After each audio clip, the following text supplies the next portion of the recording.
best police movies of all time you should definitely check out. If you're interested in lists of the best cop movies, there are plenty online. Same goes for the lists of the best true crime movies. Cop movies are subgenres of action movies and mainly have a daring cop in the lead. Usually Hollywood follows the formula of buddy cop films, where two police officers of contrasting personalities are assigned to a dangerous mission. Most of the cop movies are action comedy movies, but they are also classic cop movies that are action thrillers or even action horror. Welcome to DLP Movie, and let's count down our top 10 best police movies of all time you should definitely check out. 7. For those that don't know, Say 7N is a 1995 crime film about two detectives chasing a mysterious serial killer who designs his kills to turn each sin against the sinner. These sins, the older and more thoughtful of the detectives explains, are the Christian 7 deadly sins: lust, gluttony, greed, sloth, wrath, envy, and pride. We are later told by the serial killer himself that he's doing God's good work, and that he's exacting vengeance on a city in a state of moral decay. Though it was shot on location in and around downtown LA, the setting of Say 7N famously goes unmentioned. Instead of hearing Chicago, Manhattan, or LA, we hear the ominous city, which is constantly barraged by a moody deluge of heavy rainfall, referred to as this place. On the fucking floor! I know you. Now! Get out! Get down! On your stomach, you piece of shit! Now! All the way! All the way, fucker! Down! Faster! Faster! Faster, fucker! The refined but apathetic detective William Somerset is sick of his unpleasant existence living in a wicked city, and is set to retire. His replacement is the total opposite, Detective David Mills. A tousled, crude, a necktie adorned with basketballs does not go unnoticed, and of considerable annoyance to Somerset, idealistic up and calmer. LA Confidential. LA in the 50s. Someone's film imprisoned mob boss Mickey Cohen says the police, led by Catherine Dudley, convince wise guys from Jersey, Cleveland, and elsewhere to go home. Rich developer, Pierce Patchett, runs a stable of high-class hookers who are ringers for movie stars. The plot to replace Cohen blindsides 3 plainclothes cops. White watched his father beat his mother to death then vanish. He punishes abusers with quick violence. Exley's father was a hero cop killed mysteriously. He seeks justice by the book. Vicens, a clothes horse, consults for a dragnet-like TV show.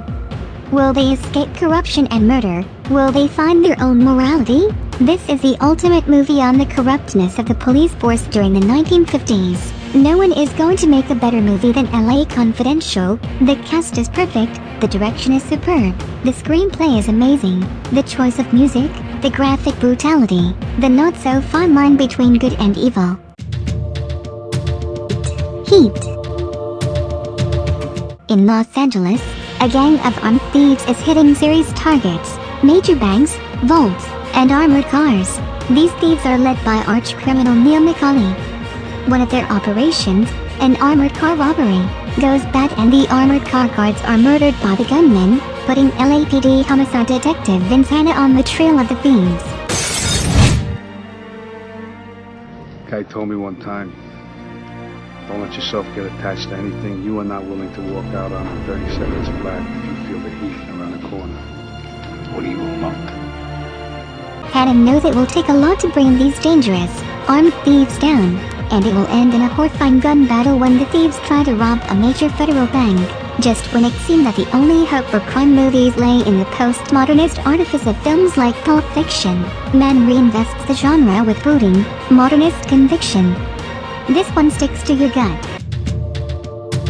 The Untouchables. Like the TV series that shared the same title, The Untouchables, 1987, was an account of the battle between gangster Al Capone and Mom and Elliot Ness, this time in the form of a feature film boasting big stars, a big budget, and a script from respected playwright David Mamet. Kevin Costner stars as Ness, a federal agent who has come to Chicago during the Prohibition era, when corruption in the local police department is rampant.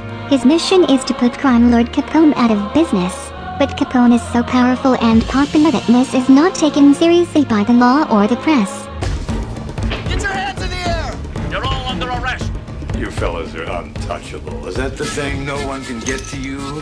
Hey, everybody can be gotten to.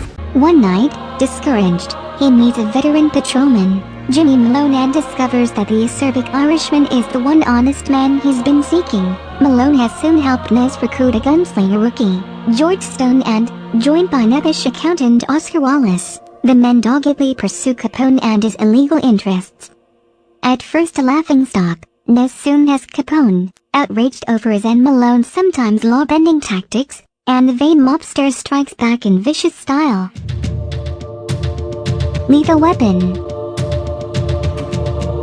Lethal Weapon takes the torch from 48 Hours and ignites its flame, which is to say it perfects and exaggerates the jagged conflict between two detectives and fits them perfectly together. Hit back in the grenade!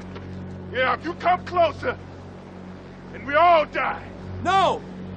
I don't think so! Danny Glover plays Murdaugh, who is introduced returning home after work on his birthday to his family and some cake. Mel Gibson plays Riggs, who wakes up in a trailer, gulps a beer for breakfast, and flirts with a gun in his mouth.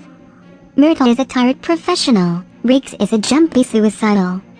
Naturally, the chief puts them together to chase some high-level drug smugglers, and they learn to bond over bullets and Christmas dinner. Under director Richard Donner, the movie became the stencil for future iterations, and its own 3 sequels. "I'm getting too old for this shit," Glover says multiple times, a line that quickly became iconic. The irony is you'd never use it to describe watching this movie.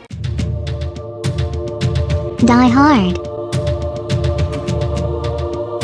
John McClane, officer of the NYPD, tries to save his wife Holly Gennaro and several others that were taken hostage by German terrorist Hans Gruber during a Christmas party at the Nakatomi Plaza in Los Angeles. Prepare yourself for one of the most action-packed thrill rides starring one of the best action stars in Hollywood. Get the fuck downstairs!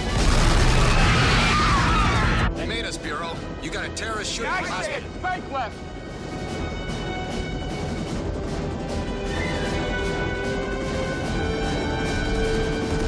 This is an action film for future actors and directors to watch and use as a model because it describes what an action film should contain: action-packed sequences, explosions, special effects, and most of all superb performances with excellent dialogue.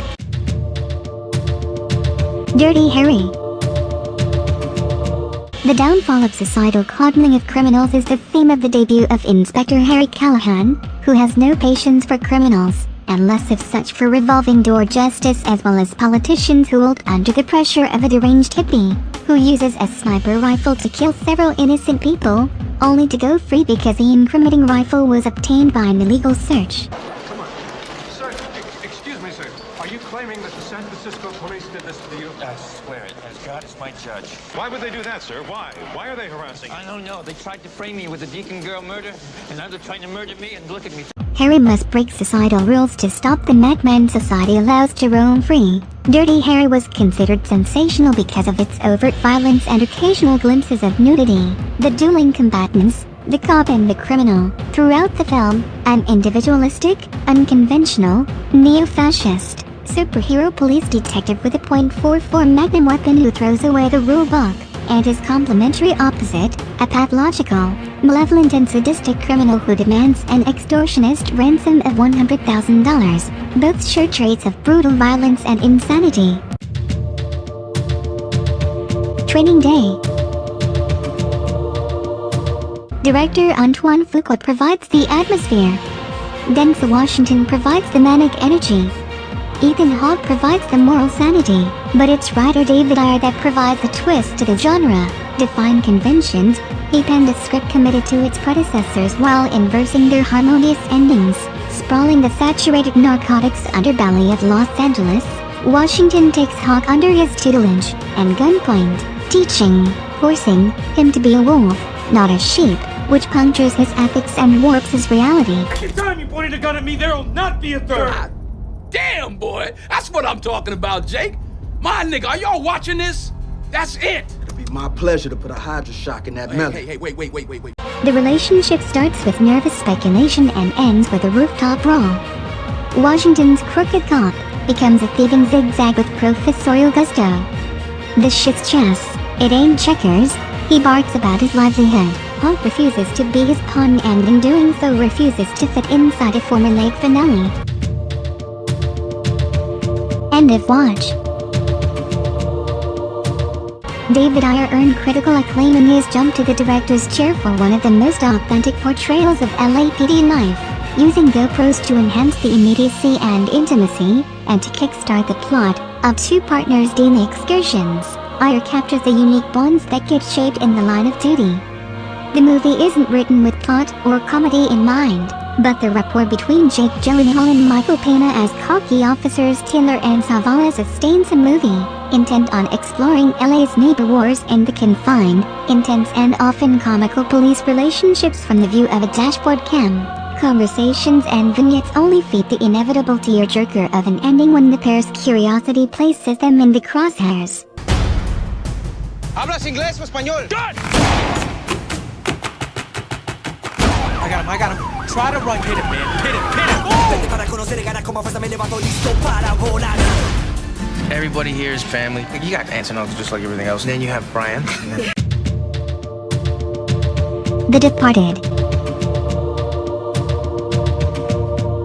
Two just graduated officers from Massachusetts State Police Academy follow opposite sides of the law. Billy Costigan is assigned to work undercover with the Irish mobster Frank Costello to get evidence to arrest him. His true identity is known only by his superiors Dignam and Oliver Queenan. When I was your age, they would say we could become cops or criminals. What I'm saying is this. When you're facing a loaded gun, what's the protege of Costello, Colin Sullivan, is promoted in the Massachusetts State Police and is the informer of Costello. Each police officer gives his best effort trying to disclose the identity of the other and each performance is more masterful than the next. Damon was a tour de force as the lead, tapping every ounce of his acting reservoir for this role. Nicholson creates another classic role to add to his already sterling resume. His mob boss would almost steal every scene he was in, if it not for every other actor being so fantastic. However, the biggest surprise for me personally came from Leonardo DiCaprio.